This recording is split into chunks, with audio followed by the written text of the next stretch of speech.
పెండ్లి కాగానే అంతా అయిపోయినట్లు కాదు. ఆశీర్వదించిన గెస్ట్లకు దావత్ ఇవ్వాలి, కానుకలిచ్చి సంతోషంగా ఇంటికి పంపించాలి. ఎలక్షన్ కూడా అంతే. గెలిచిన పార్టీలో ఇప్పుడు పెండ్లి సందడే కనిపిస్తోంది. ఈ శుభకార్యానికి సపోర్ట్ చేసిన వాళ్ళు, త్యాగాలు చేసిన వాళ్ళు కానుకల కోసం వెయిటింగ్లో ఉన్నారు. మా ముచ్చట ఎప్పుడు అంటున్నారు.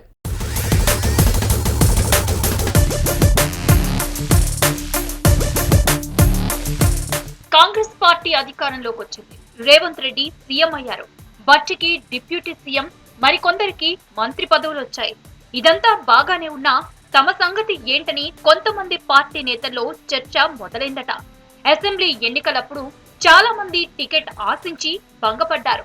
కొత్త వాళ్ల చేరికతో ఇంకొందరికి టికెట్ దక్కలేదు.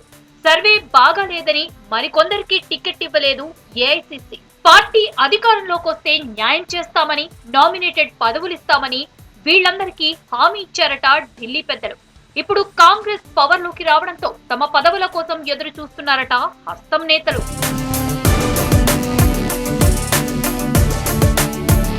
మొన్నటిదాకా సైలెంట్ గా ఉన్న లీడర్లు పదవుల కోసం ప్రయత్నాలు మొదలు పెట్టారట. త్వరలో భర్తీ చేసే ఎమ్మెల్సీ బెర్తుల్ని దక్కించుకునే పనిలో పడ్డారట.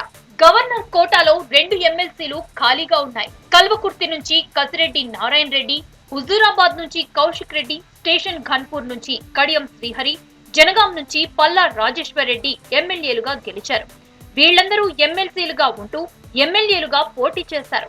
ఈ 4 ఎమ్మెల్సీలుగా రిజైన్ చేయడంతో మొత్తం 6 ఎమ్మెల్సీ పదవులు ఖాళీ అయ్యాయి. ఈ 6 కోసం నేతలు పార్టీ పెద్దల చుట్టూ చక్కర్లు కొడుతున్నారట.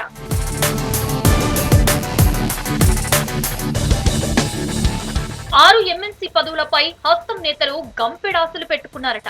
మరి కొన్ని ఎమ్మెల్సీ పదవుల గడువు వచ్చే ఏడాదిలోపు పూర్తి కానున్నాయి. ఇక రీసెంట్ గా 54 కార్పొరేషన్ చైర్మన్ల పదవుల్ని రద్దు చేసింది సర్కార్. వీటిపై కూడా హస్తం నేతలు ఖర్చీఫ్ వేసే పనిలో బిజీగా ఉన్నారట. సీనియర్ నేతలు, మాజీ మంత్రులు, మాజీ ఎమ్మెల్యేలు, మాజీ ఎంపీలు పదవుల్ని ఆశిస్తున్నారు. ఎన్నికలప్పుడు పార్టీ పెద్దలు హామీ ఇచ్చారని, త్వరలో భర్తీ చేసే ఎమ్మెల్సీ పదవి తమదేనని ధీమాగా ఉన్నారట చాలా మంది లీడర్లు.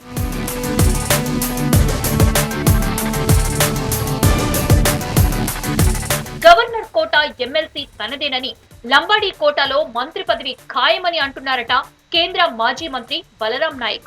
ఇక సీఎం రేవంత్ తన శిష్యుడేనని, తనకు ఎమ్మెల్సీ అండ్ మంత్రి పదవి పక్కా అని మాజీ మంత్రి చిన్నారెడ్డి చెప్తున్నారట.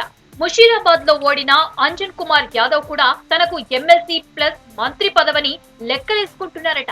మాజీ మంత్రి జానారెడ్డి కూడా రేవంత్ రెడ్డి తనకు ప్రాధాన్యత ఇస్తారని సన్నిహితులతో అంటున్నారట.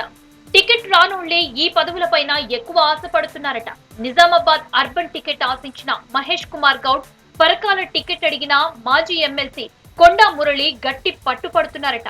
ఇంకా చాలా మంది లీడర్లు ప్రయత్నాలు చేస్తున్నారట. తమకు హామీ ఇచ్చిన లీడర్ల చుట్టూ తిరుగుతున్నారట. దీంతో పాటు ముఖ్య నేతల సిఫారసులు చేయించుకునే పనిలో పడ్డారట. పొత్తులో భాగంగా సిపిఐ నుంచి చాడా వెంకటరెడ్డి లాంటి నేతలు ఎమ్మెల్సీ పదవులపై ఆశపడుతున్నారట.